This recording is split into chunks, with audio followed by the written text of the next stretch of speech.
Adventurers sail across an ocean to start a new life. A nation is born, which becomes the envy of the world. But in search of freedom, friends become foes, and these new Americans will wage a war against the world's greatest military power. We are pioneers and trailblazers. We fight for freedom. We transform our dreams into the truth. Our struggles will become a nation.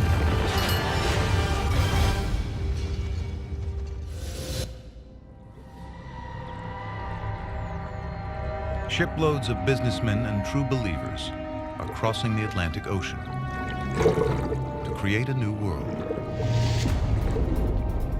May 1610, 120 years after Columbus, it's still a perilous journey.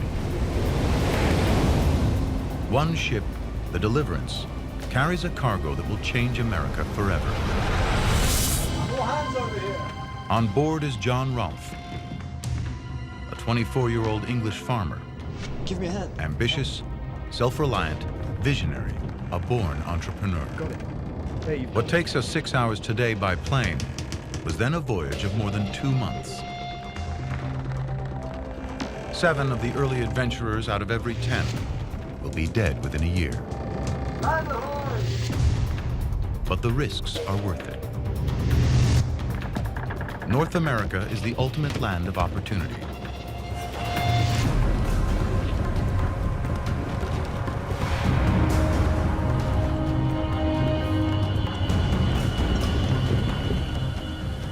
A continent of vast, untapped wealth. Starting with the most valuable resource of all, land.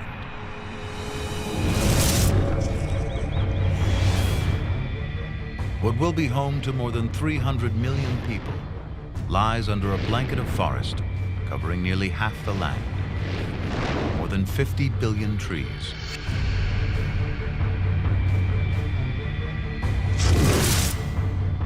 Further west, 9 million square miles of vast American wilderness. 60 million bison roam the plains.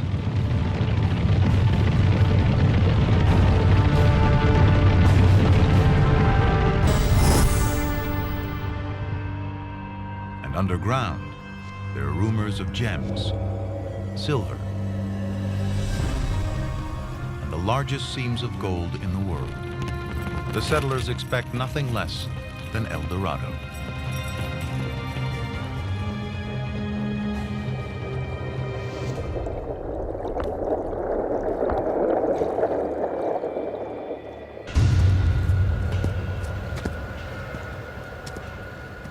But what Rolfe finds at the English settlement of Jamestown is hell on earth.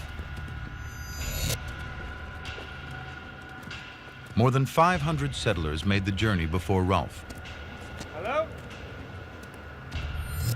Hello? Barely 60 remain. It's called the starving time.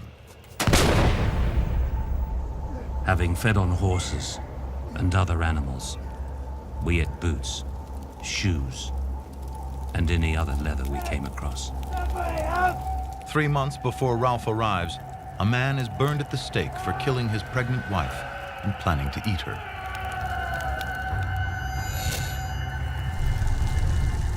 The English arrive unprepared for this new world and unwilling to perform manual labor. Instead of livestock, they brought chemical tests for gold that they never find. And this is not their land. They build Jamestown in the middle of a Native American empire. 60 starving settlers among 20,000 of the Powhatan Nation, armed with bows and arrows that are up to 9 times faster to reload and fire than an English musket. They're soon enemies. Only 1 in 10 of the original settlers is left. John Rolfe didn't come to plunder and leave like the others. He's got his own plan. There's money in tobacco, and England is addicted. He's arrived with a supply of South American tobacco seeds, but growing it is limited to the Spanish colonies. The Spanish control the worldwide trade. Selling tobacco seeds to foreigners is punishable by death. But John Rolfe has got his hands on some. No one knows how. And in the warm, humid climate and fertile soil around the Chesapeake Bay, Rolfe's tobacco crop flourishes. The first large harvest produced by these seeds is worth more than $1 million in today's money. The great strength of America is our people. If you want to know what is the defining strength of America, it is our people, our immigrant tradition, our bringing in cultures from all over the world. I know what goes into making success. And when somebody's really successful, it's rarely luck. It's talent, it's brain power, it's lots of other things. Rolfe marries the daughter of the king of the Powhatan Empire. Her name becomes legend, Pocahontas.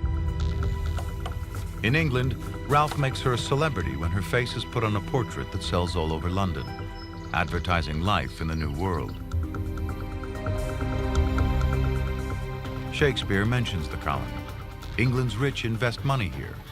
All of London knows about this land of plenty.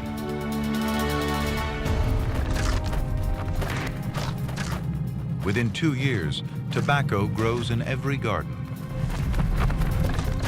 From a living hell, Jamestown is America's first boomtown.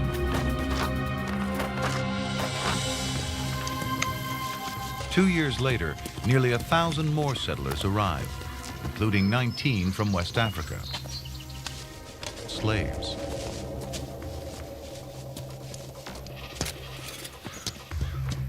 But some go on to own their own land in Virginia. 12 years after the founding of Jamestown, Africans were playing a shaping role in the creation of the colonies. That's pretty incredible. 30 years later, there are over 20,000 settlers in Virginia. America is founded on tobacco. For the next century and a half, it's the continent's largest export.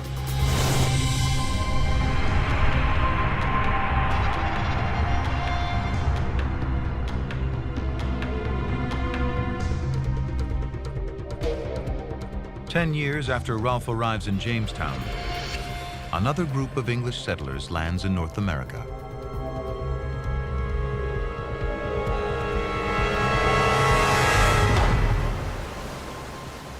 They come ashore on a deserted beach 450 miles up the coast from Jamestown and call the place Plymouth, after the English port they sailed from. These are a different breed of settler, a group of religious dissidents with faith at the center of their lives. They made the dangerous Atlantic crossing seeking religious freedom in the New World.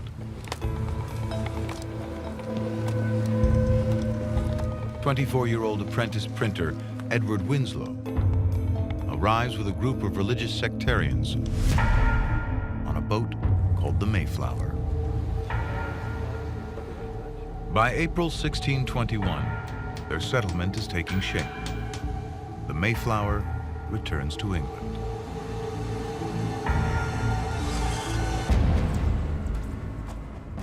The Pilgrims are on their own in an unknown land.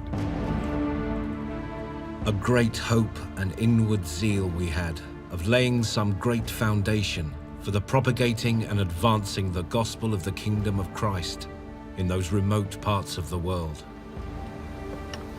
There are 19 families, goats, chickens, pigs, and dogs. They have spinning wheels, chairs, books, guns, and no way home. If you create this environment as a land of opportunity, then you're going to attract those type of people who want to take that risk, who want to take that gamble, and who believe in a better life. They were heading for the Hudson River, but they've landed 200 miles further north at the beginning of winter. They have arrived in the middle of a mini ice age, temperatures 2 degrees colder than today. Winters are longer, growing seasons shorter.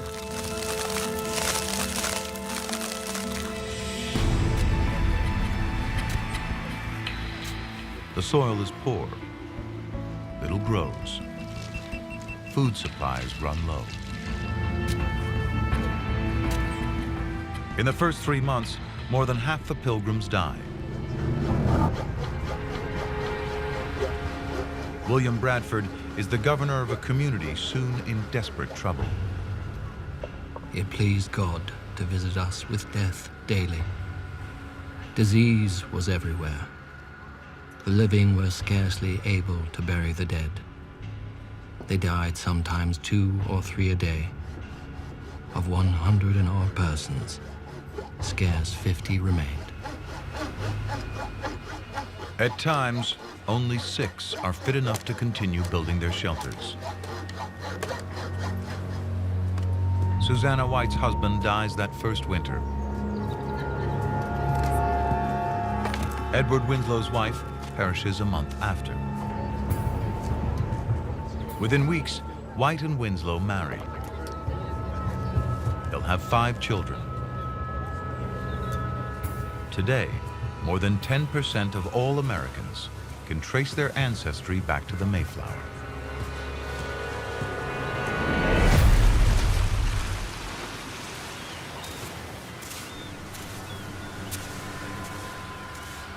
For a time, Plymouth provides the sanctuary they sought. Edward! Edward! Edward Teagle, look over there! But like Jamestown, there were others here first.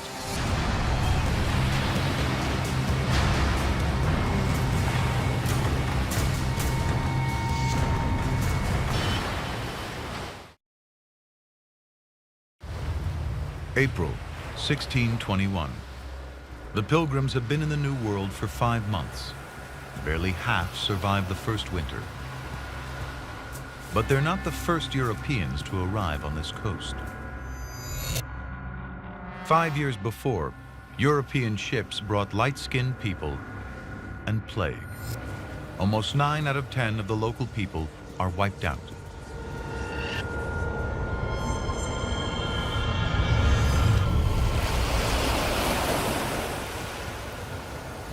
The Pokanoket people don't need enemies. They make peace with the Pilgrims. They teach the English how to grow crops in sandy soil using fish for fertilizer. But they want something in return. They have a common enemy, a rival tribe, and the English have powerful weapons.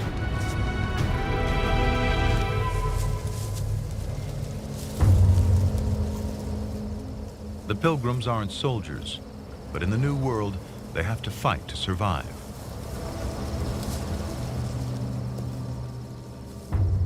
On August 14th, 1621, Pilgrims and Pokanoket, shoulder to shoulder, will launch a surprise attack that will seal their future in this new land.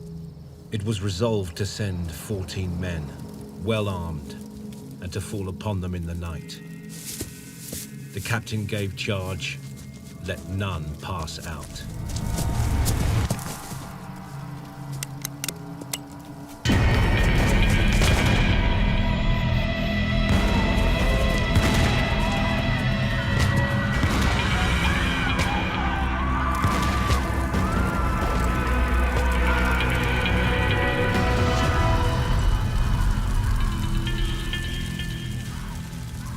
The rival tribe doesn't know what hit them.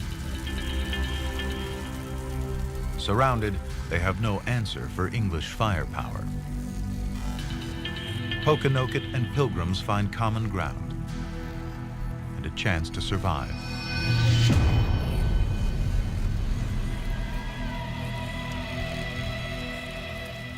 Two unlikely allies, a partnership all too rare in North America. We have found the Indians very faithful in their covenant of peace with us. They are people without any religion or knowledge of any god, yet very trusty, quick of apprehension, ripe-witted, and just. Their victory brings a period of peace to the colony. Their friendship is celebrated in a feast. In time, it will become known as Thanksgiving. One of the main themes in the founding of America was a place to do business, a place to expand your horizons, a place to live a life of your own, practice your own religion. Those are the basic themes that brought people to these shores to colonize.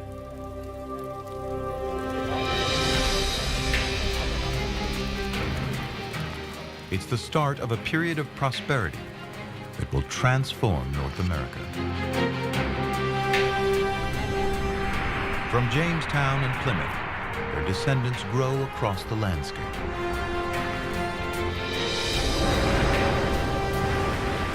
As more and more people cross the Atlantic, thousands, tens of thousands, people with different backgrounds, with different reasons for being here.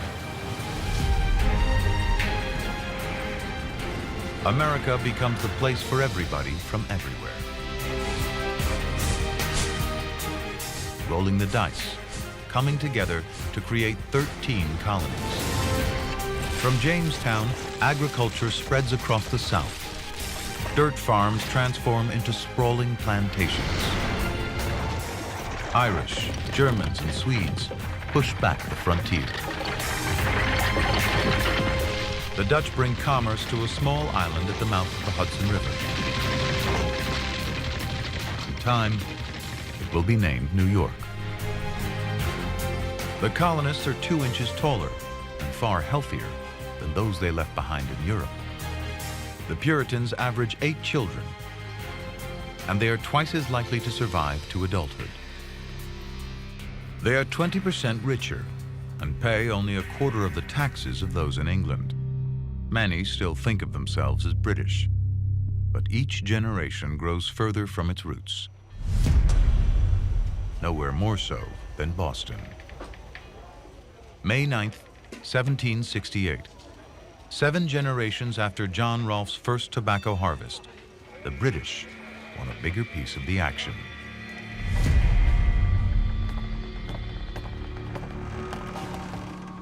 A British customs official springs a surprise raid on the Liberty, a ship belonging to John Hancock, one of the richest men in Boston. But Hancock's crew has other ideas.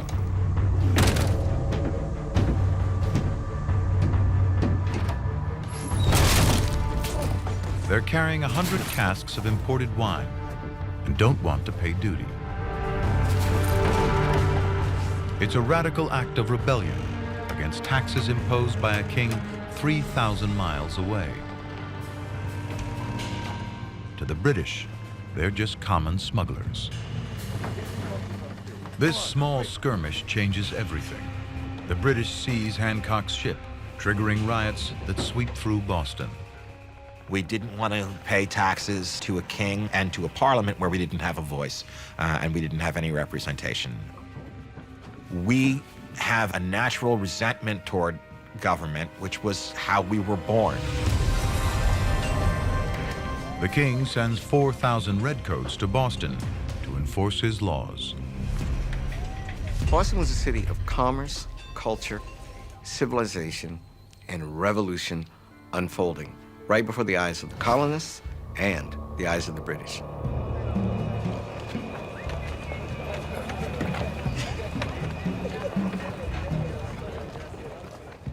October 1768.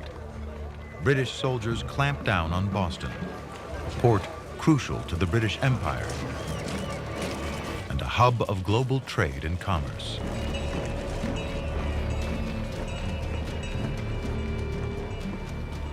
Its dockyards are some of the busiest in the world, producing 200 ships a year from America's vast timber reserves.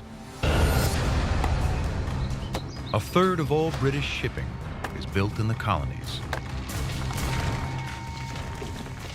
Timber fuels the global economy, much like oil does today.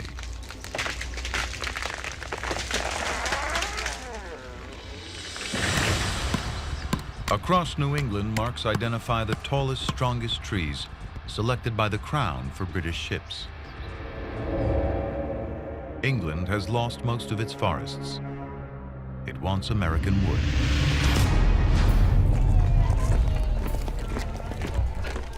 In Boston, there's one redcoat for every 4 citizens.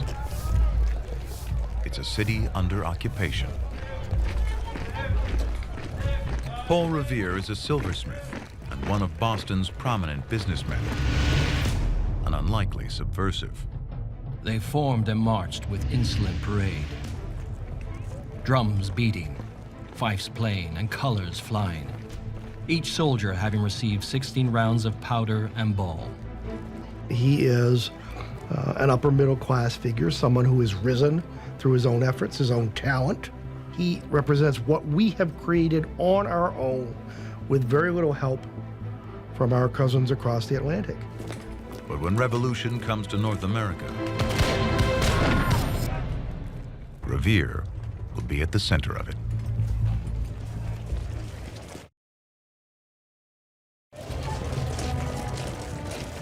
Boston and the 13 colonies are an economic powerhouse, critical to Britain.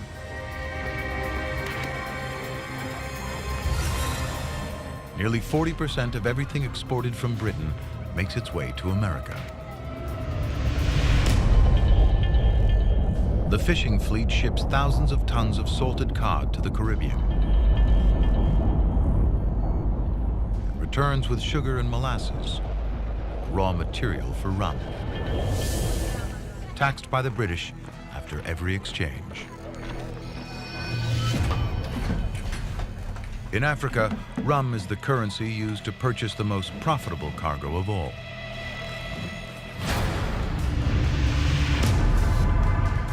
African slaves. Between 1700 and 1800, more than 250,000 Africans are brought to the American colonies. More slaves than all those who came of their own free will. Most wind up on large plantations in the South, but they're also critical to the economy of the North. 10% of Boston's population is black. Boston is a melting pot, and tension is building. Nobody likes invaders in their homes. To have people here, foreigners on your soil, is a great incentive for people to fight. March 5th, 1770. After 3 days of unrest, an angry mob roams the streets. Hundreds of men who lost their jobs and blame the British gather on King Street and face off against 8 redcoats with orders not to fire. What's about to happen will change America forever. A 17-year-old wigmaker's apprentice, Edward Garrick, lights the fuse.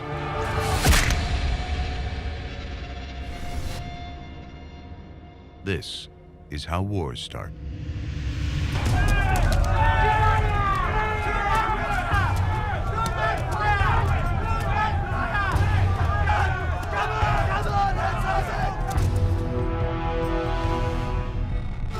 Private Hugh Montgomery is hit with a club.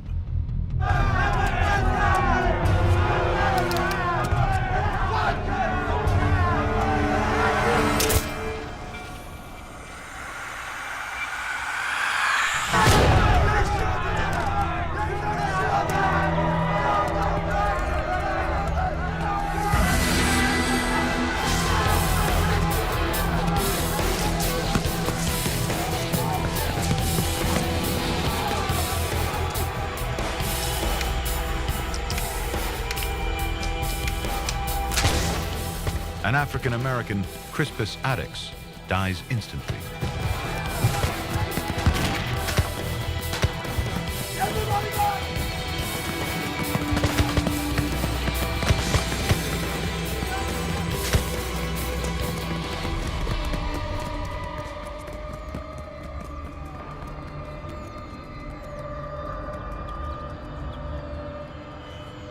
When the smoke clears, 4 more are dead. How Boston reacts will change the course of history. Silversmith and political radical Paul Revere captures the moment British soldiers kill 5 colonists in the streets of Boston. His engraving will fuel the fires of revolution as outrage spreads across the 13 colonies. Unhappy Boston, see thy sons deplore, thy hallowed walks besmeared with guiltless gore, whilst faithless Preston and his savage bands, with murderous rancor, stretch their bloody hands. The most formidable army in the world, firing on an unarmed crowd. An explosive image with a title that says it all. The Bloody Massacre. There was the old joke, you give me a picture, I'll give you a war. Those who wanted to stir things up and to make a statement and maybe even lead a revolution, it made them able to rally others to their side. News spreads fast. The colonists are avid readers, a legacy from the first Bible-reading Puritans in Plymouth. Boston has the first weekly newspaper. There are now more than 40 papers across the colonies, and the new Postmaster General, Benjamin Franklin, has introduced a revolutionary postal delivery system. Night riders cut the delivery time in half. The communications network connecting the colonies is one of the best in the world. And the British have no idea. They hope the news can be contained. Before news reaches England, most of America knows about the Boston Massacre. It's a very American spirit of an idea, this idea that everybody should have access to knowledge. It's very much like that pioneering idea. Everybody should be able to make their way in the world. A printer in Connecticut can read the exact same story as a farmer in North Carolina. December 1773. The Boston Gazette breaks another story that will fan the flames of rebellion. The rising tide of anger and resentment forces England's hand. They repeal all taxes, except one on tea. It's not enough. In one of the most famous acts of resistance in American history, rebels dump over $1 million worth of tea in Boston Harbor. When someone comes along and smacks us, we don't turn the other cheek. That's not who we are.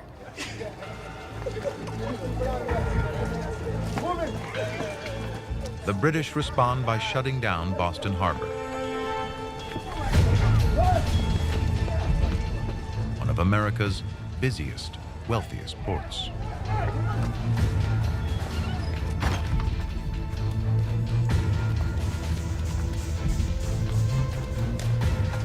Come on out.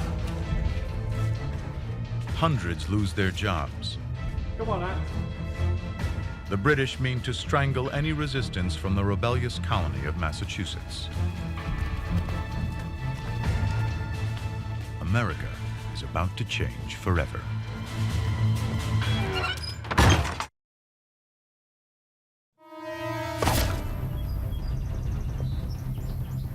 Tensions escalate far beyond Boston. Settlers are pushing west. Many have their eyes set on new land west of the Appalachians. But to protect Native American lands, England has banned settlements along a boundary called the Proclamation Line. Hundreds are evicted from their homes on the frontier. September 5th, 1774. We want liberty.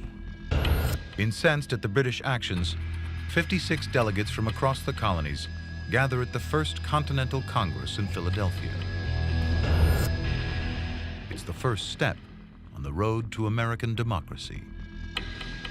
Among them are John Adams, Patrick Henry, and a gentleman landowner from Virginia named George Washington. At a time when our lordly masters in Great Britain will be satisfied with nothing less than the deprivation of American freedom, it seems highly necessary that something should be done to maintain liberty. Across New England, people prepare to defend themselves. Smuggled arms are collected and stashed in secret hideaways. But while many expect conflict, most delegates in Philadelphia want peace with Britain. A military action would make a wound that would never be healed. That's good. We have all day. Let's go. Come on. The First Continental Congress resolves that a British attack on any one colony would be regarded as an attack on all of them. Let's go. You need to stack up the front. What emerges at Philadelphia is solidarity. The distinctions between Virginians, Pennsylvanians, New Englanders, and New Yorkers are no more. I'm not a Virginian. I am an American. The future of the 13 American colonies hangs in the balance. Good morning, gentlemen. Spring 1775, near Concord, Massachusetts. Get in here. Get those weapons stacked up. We haven't got all day. Local gunsmith Isaac Davis puts the town militia through basic training. American patriots knew that they were doing the right thing. You're starting the birth of a nation. You know, you had to really believe in what you were doing. You got to keep this clean here, sir. You keep that clean, it'll save your life. You don't? If war comes, this will be America's first line of defense. A volunteer home guard, with weapons paid for by local citizens. Gentlemen, it's looking good. It's looking good. Let's have some breakfast and move out. They're farmers, blacksmiths, and store owners. A fighting force of ordinary Americans. The militiamen of any of the colonies were made up of just its citizens. It was a citizen-based protection unit. And some of them had some skills, but some of them were just the carpenters. Some of them were just the mason or the blacksmith. I mean, these were the guys that they had something at stake to protect their colony. So they started to form together, just trying to help protect each other. Every town across the colonies has its own militia. But now, they're preparing to defend themselves against the British Army. Better than yesterday now, better than yesterday. For 6 generations across Massachusetts, men are expected to serve as militiamen. In Massachusetts, a third of all men between 16 and 50 are ready to bear arms at a minute's notice. Excellent, good shot. We keep this up, we're gonna give those redcoats a scare, all right? The British will not stand for any armed resistance. April 19th, 1775. After midnight, 900 redcoats leave their barracks in Boston for Lexington and Concord, about 20 miles away. Their orders: arrest the rebel leaders and seize their weapons. News of the British attack also reaches Paul Revere. His midnight ride will alert local militias. Revere rides ahead of the British troops. His warning spreads from town to town across the New England countryside.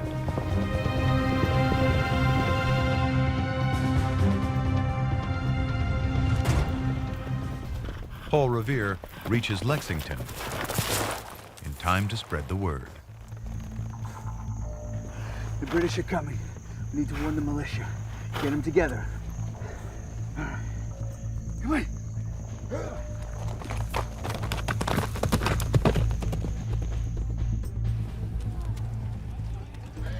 By 5 in the morning, 60 militiamen line up.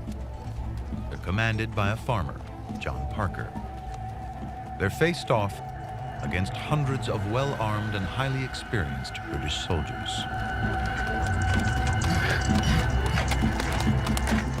What happens next will transform the world forever.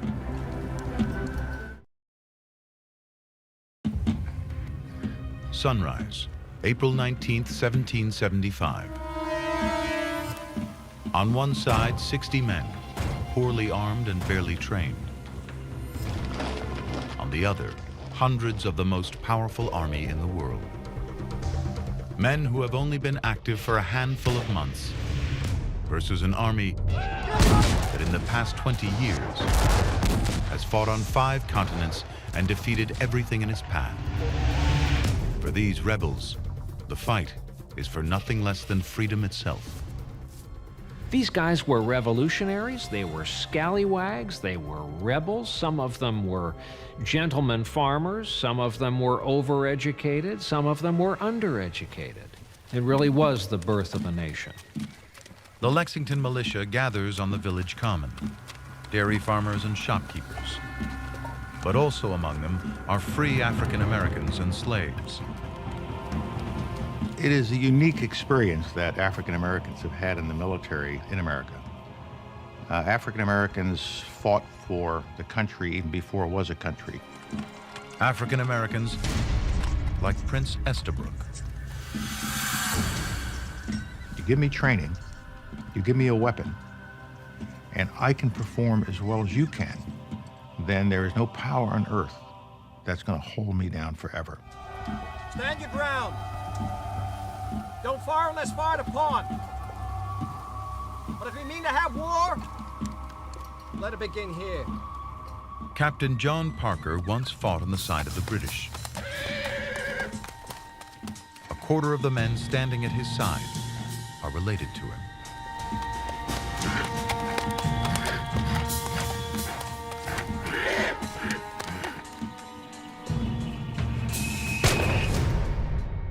No one knows who fires the first shot at Lexington. But it's the shot heard round the world. I mean, the Redcoats, that's intimidating. The way they move, the way they march, the way they execute on that open space. I imagine on some level for the guy who works the printing press, this is overwhelming, beyond anything you could possibly articulate in words.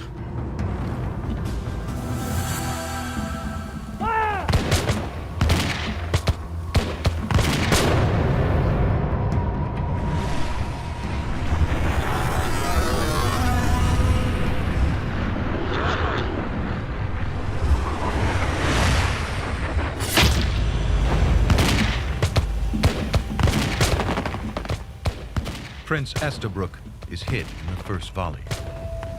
No army in the world can stand toe-to-toe with the British, let alone a ragtag militia.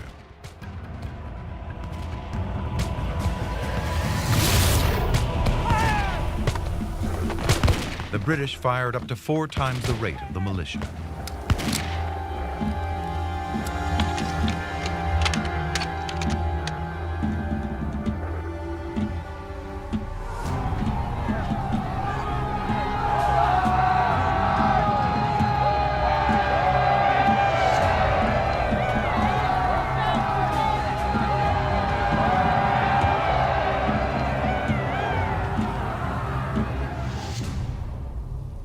Within minutes of the first shots fired at Lexington, 8 patriots are dead, 10 wounded. The American Revolution has begun. The Redcoats reach Concord at 9 in the morning. Acting on a tip-off from colonists loyal to the Crown, they raid the militia's arms stash. But the rebels have got there first, hiding almost everything. Good. All day, let's go. Come on.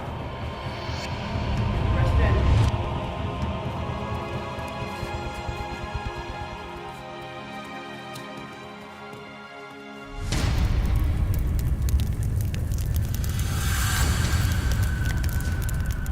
They continue to search for weapons, giving the Patriots more time to spread the word.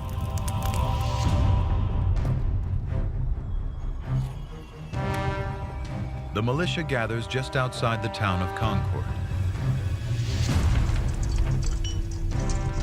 By late morning, more than 1,000 have arrived from the surrounding villages.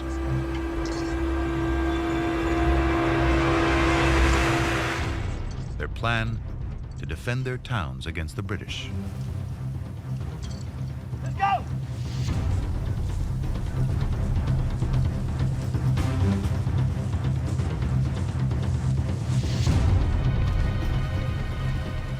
The British soldiers left their barracks 15 hours ago. And now, they face a 20-mile march back to Boston.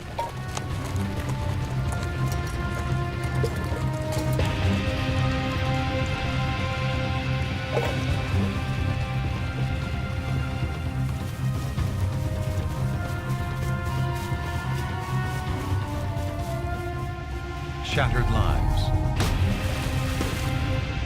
An occupied city. Blood in the streets of Boston. And now Lexington.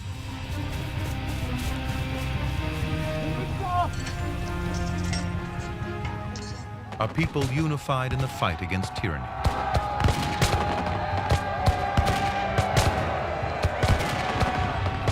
Now, the Patriots have their chance.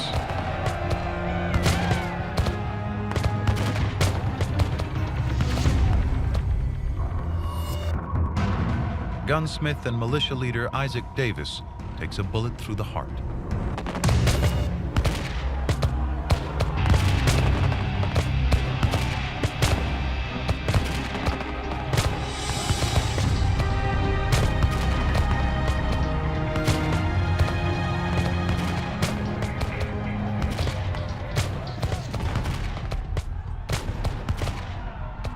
The Patriots seize the upper hand and intend to make the British soldiers pay.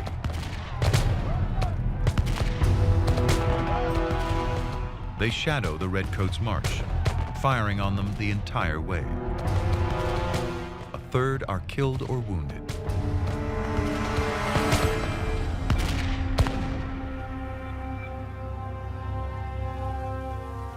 Seven generations after the first settlers left England, in search of prosperity and freedom, their descendants will have to fight for these rights.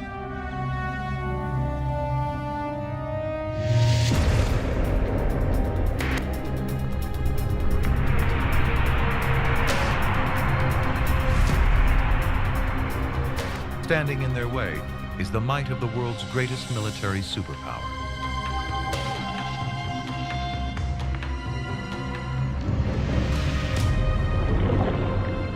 And they're not about to give up their colonies lightly.